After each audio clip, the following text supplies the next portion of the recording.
this works. And I'm not a player, you know what I'm saying?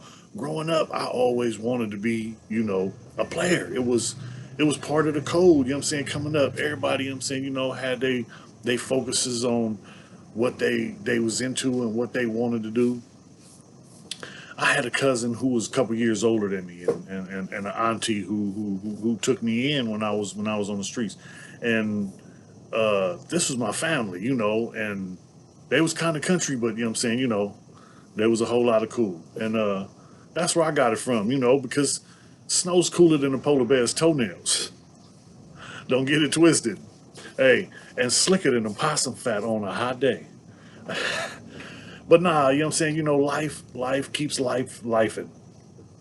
No matter what, you're gonna have, setbacks, you're gonna have people call them losses, but you know what I'm saying, I look at it, you know what I'm saying, as a lesson. You know, I've been to prison several times. You know what I'm saying? It's I'm not bragging, you know what I'm saying, but I'm not going back. I'm done. I've learned the lesson. And that's the thing. I believe that if you don't learn the lesson, you're forced to repeat. And a lot of people, you know what I'm saying, don't really get. Because if you didn't get it the first time, then you know what I'm saying, it'll come back and you'll revisit this if you haven't learned that lesson. Whatever that lesson is, that's gonna, you know what I'm saying, keep you doing what you need to do to take care of what you need to take care of. Ain't nobody gonna do it for you. I got out with nothing, you know what I mean, and I made it happen, and I'm talking about the first time. The first time I was released from prison after doing 12 years and 7 months, and I was messed up in the head, but I wanted something different. I was paroling from the hole, no pre-release, no preparation, no nothing, and I got out and okay, you know what I'm saying, I know if I want something different, that means I got to do something different. So I got into a drug program. I didn't have to. This wasn't part of my parole requirements. This had nothing to do with that. I got into the drug program because I needed a place to live. I didn't have no family left when I came home, when I came back after doing that 12 years. I got incarcerated. I got sentenced to prison. I got sentenced to 9 years. I got sentenced to 9 years with 80%. And for anybody that knows, in California prison, if you're white and, you know what I'm saying, and involved with black politics, you know what I'm saying, that's not really a healthy situation to be in, because the whites considered me a race traitor.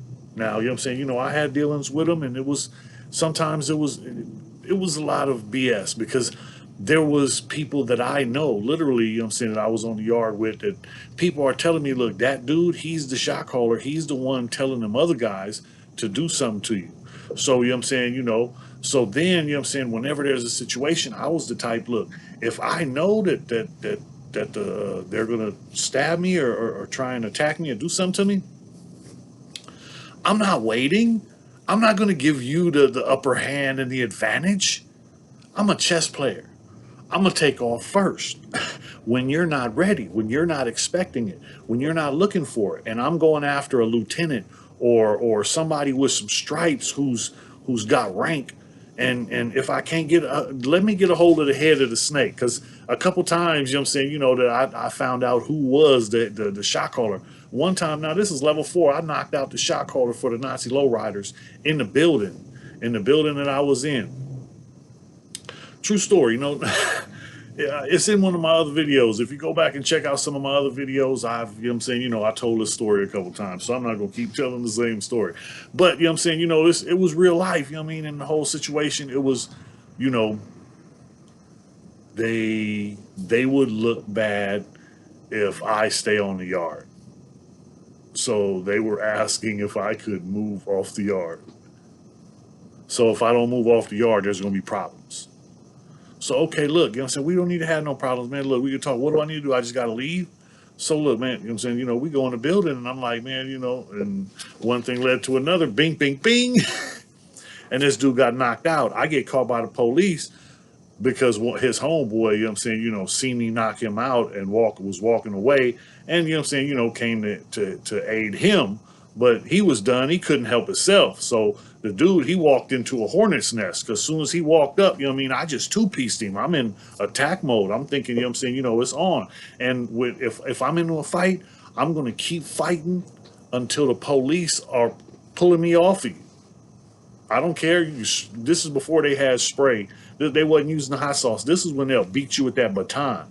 And I'm talking about they will beat you with that. It's cold. You know what I'm saying? I've I've had a couple altercations with the correctional officers, and it's part of doing time because they're the ones trying to keep you. You know what I'm saying? Doing what they want you to do, and you're you know what I'm saying trying to do what you want to do. And if you're in prison, you're trying to make the best out of the situation. So you know what I mean. It's a lot, and everybody's trying to get narcotics is the big thing. If you can get some narcotics or get some in or find a way, then you can control people. Literally, you know what I'm saying? If you got the sack, you can control people. And I learned that quick. Once I seen how things go, and because when I first got there, I was young and dumb. And I was just, look, I'm not, I'm not changing, I'm not switching up, but truthfully, I really at a point when I got sentenced to 9 years and got sent to level 4 for the first time, I was, I kind of thought, eventually they was going to get the whites, the Aryans, the Nazis, whoever, because I've been places where the police were on their side, but luckily I was, in a place where, it was a lot of black police. That helped me several times, that kept me coming back to the yard because administration, are like, well, look, do you want to get moved? And, this was a riot situation where I got stabbed 3 times, but I, defending myself, I gave the guy 13 stitches, just from beating on him. But other people got involved because whites were trying to get involved with me and the guy that stabbed me. And I didn't realize what was going on, but it was a plan. The whites had planned this, and their plan was for me to come after this guy so that they could get me away from the blacks. But the blacks seen what was going on. There was some LA Crips behind me. And I'm talking about, some East Coast Crips, some Psycho Mike from Linwood neighborhood. It was a Samoan from it was a Samoan from SOS named Kamasi. Kamasi was a rider. He got cracking. As soon as he seen what was going down, he just took off on any white boy that was close to him. And that's the way it was. But the Nazi lowriders were coming up behind me, and the LA Crips, it was school from a 7-6 East Coast, and Duck. I think Duck was 7-6 East Coast, and then Psycho Mike, and then it was Kamasi. It was people. That was just the people got.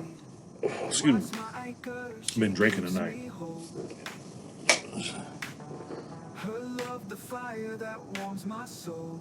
Yeah, you can't see it.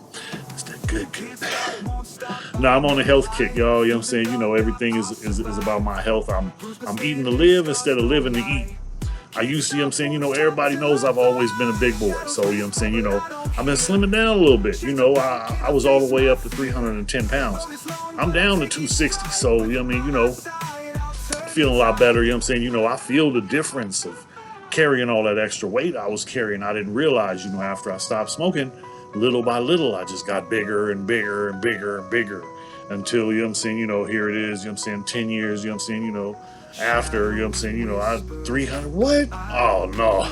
And it was like, oh, no, we can't do this. We got to get back to work. So, trying to, trying to live. And that, me and the wife, we be out, trying to go walking, getting a hike in. We ain't got a hike in a while. We need to go, go get one in. But, yeah. Hey, everybody, check it out. Snow Rock got the new video out. He just did Skinheads versus Crips and Prison Race Riot. Go check out the video. Hey, he got another one too. Keep looking, Go and subscribe. Check him out.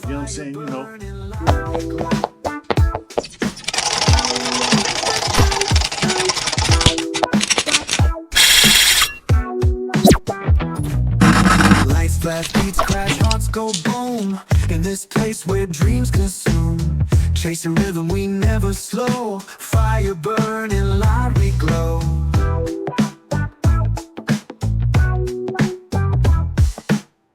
Feet stomping while we defy gravity in neon sky. Hands reach high, touch the stars. Freedom found in who we are.